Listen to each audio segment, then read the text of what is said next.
Donc, je suis Eric Greven, le directeur général de la société AET.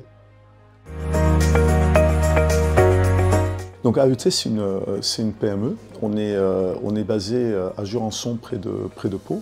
On est une cinquantaine de personnes.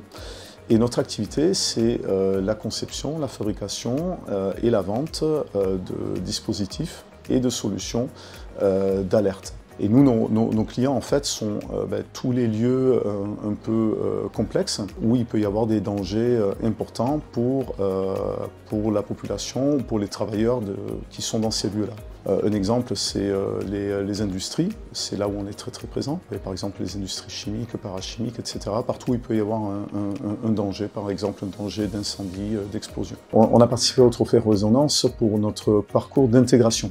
C'est un parcours en fait qu'on a structuré et qui concerne tous les nouveaux entrants chez AET.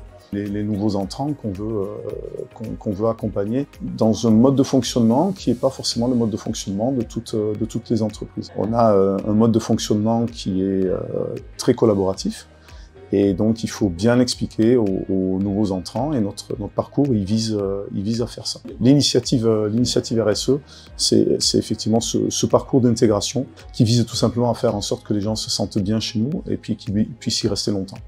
On est une petite structure et on a choisi de mettre beaucoup de moyens dans l'accompagnement et dans la formation. C'est une fierté de présenter cette initiative. D'abord, c'est toujours un plaisir de mettre en avant AET. Mais c'est aussi parce que cette initiative, en fait, elle a été impulsée par les salariés de l'entreprise. Et puis, en fait, on a demandé à tous les collaborateurs de l'entreprise de quoi est-ce que vous êtes fiers en termes de RSE chez AET.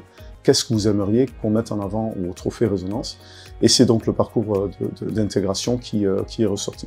Il y a plein de projets à venir. On a encore beaucoup de progrès à faire sur tous les axes de la RSE. On réécrit notre politique en 2025. On va notamment aller vers des achats responsables. Ça va être un des chantiers. Et puis la RSE prend de plus en plus de place dans notre quotidien à tous. Donc on va aussi se faire accompagner sur ces sujets-là pour rendre ça plus concret auprès de tous les métiers de l'entreprise.